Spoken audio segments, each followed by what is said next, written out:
Curious your opinion on like private holdings for publicly elected officials when it comes to the stock market.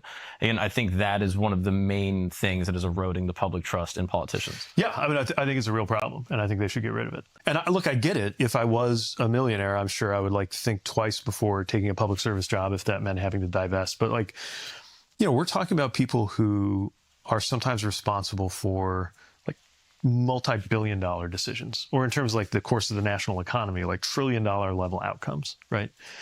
And if they think even for a second about like, oh, what's this going to do to my stock in Google or whatever, that's a problem, right?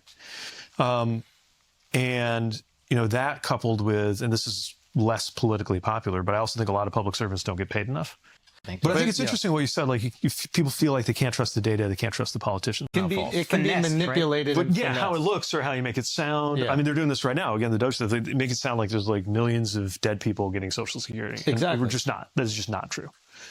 So how many are there dead people? That's because this seemed to me fact.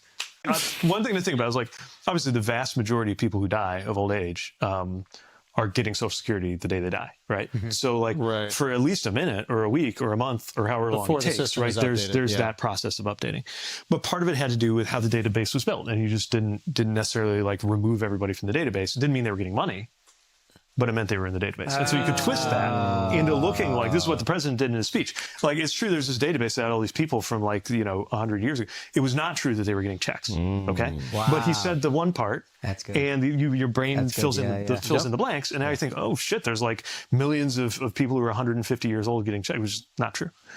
So, but the real thing is we don't trust the people who are supposed to be interpreting the data. And that is like a societal problem. It's not just politicians, right? It's an erosion of trust in every institution where somebody is supposed to help us make sense of this.